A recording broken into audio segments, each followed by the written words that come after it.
In 1984, we left Houston to start a church in the Dallas-Fort Worth Metroplex. We wanted to start one in the Houston area where we live, and the pastor said, no, you're closer to these people than I am. If you do that, it'll split the church. Well, I didn't want to do that. So we moved to the Dallas area and loved it and planted a church in Irving. It was supposed to be the first church of any kind in Las Colinas, but we never made it. 2.5 years into it, it was around 30 folks, and it was a struggle. It was something that I said I would do that the Lord hadn't instructed us to do.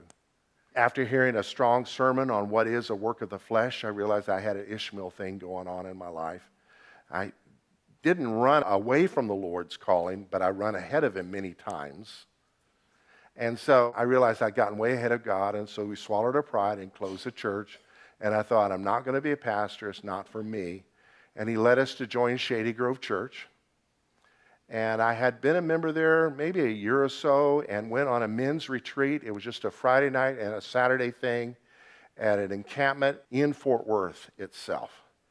On my son's 6th birthday, I was at this camp. The camp opened with a meal and a worship service, and then we were to be silent until our meeting the next afternoon. So here I am, a large room full of men. None of us are speaking to each other. And in that silence, I wrote in my journal these words. I'm not adding to the Bible, but if you find something in them that is unscriptural, let me know, and I'll go to the Lord again about this. But this majorly impacted my life, and I'm here today because of this word. On my son's 6th birthday, March 12, 1988, while at a men's retreat in Fort Worth with men from Shady Grove Church of Granbury, I experienced what could be called a visitation from the Lord. That morning, during several hours of silence, the Lord began speaking to my heart some very clear direction for my ministry as a father to the children he had blessed me with. Others received similar life-changing direction that weekend. In the following are some of the things I wrote in my journal that day. I felt like God was speaking directly to me. I had my Bible in my notebook, and I began writing these words. They've changed my life and my family for the better. I hope they will bless all those who take the time to read them. So this is available in our brochure rack out here on the wall by the information desk. Here's what I wrote in my journal that morning. It was a Saturday morning, March 12, 1988. I have a clear word to speak to you as a father. Many have committed their lives to numerous noble pursuits, but have neglected their own children and died knowing they had failed. My church would not have crumbled into the dark ages if fathers would have been spiritual fathers to their natural children. What about the natural descendants of the apostles, not to mention their spiritual offspring's descendants? What happened to them? Were they all killed off? I say no. The purposes for my people were not successfully imparted from generation to generation. Will you lay down your life for the next generation? Are you willing to become nothing so that the next generation may shine? I'm not speaking of your relationship within your own generation, but of your relationship to the next generation. The apostles succeeded in reaching their generation and in reaching their next generation, but this impartation began to decline after several generations. Now I call you to look at your own generation. Many have fallen into sin and have unregenerate children because some of the former generation failed to lay down their lives for your generation. I call you to look at the next generation. Many Christians are not laying down their lives for them. They fail, they say, because of the soonness of my coming, to prepare the next generation to carry on the legacy of Christ. If I come today or 2,000 years from now, there's no excuse for not laying down your life to see the next generation serve me and continue the dynasty of my eternal purpose. Your fathering a child is the most ideal opportunity to disciple someone that you will ever have. And while you are called to disciple the nations, do not neglect your own children. For the promise is to you and to your children and to all who are far off. Acts 2:39. If your generation reaches more people than any other generation and yet does not successfully disciple the next generation, your generation will have failed. The people you reach will raise their children just like you do. You cannot impart what you're not walking in. Do not neglect the nations, and do not neglect your children, lest the nations you reach also neglect their children.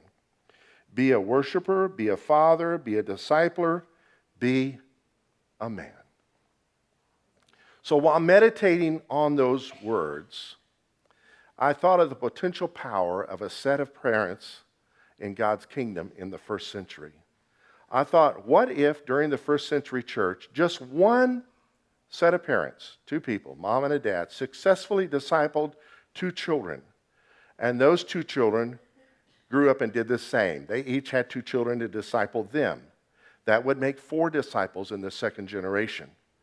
Continuing with that train of thought and giving each set of parents 40 years, a biblical generation, to truly disciple 2 children, I wondered if this trend continued from generation to generation, with each generation only doubling the size of the previous one, how many potentially successfully discipled children would there be by the 50th generation, 2,000 years? The answer is 2 to the 50th power. And by hand, I numbered off 1 through 50.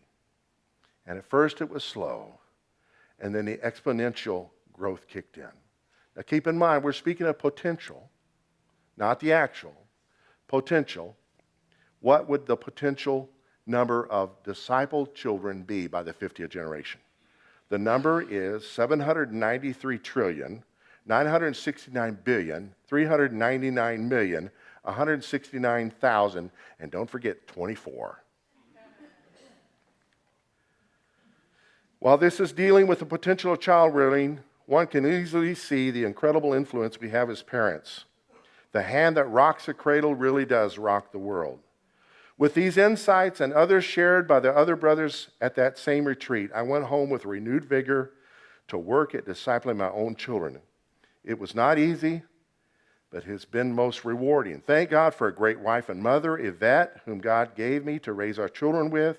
We're also grateful for the many wonderful believers who've helped us along the way by supplementing our parenting with their great influence and their commitment to children and youth ministry.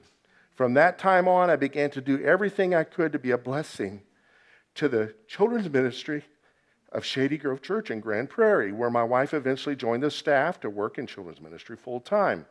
Our passion was to supplement the ministry of other parents, give them a break so they could hear the Word of God without babysitting their kids, and while we could do our best to do what they were doing with them once a week or twice a month, however often we were able to do it. Several years later, an opportunity opened for us to also minister to children each week at a new congregation they were helping plant. And here we are. Here we are.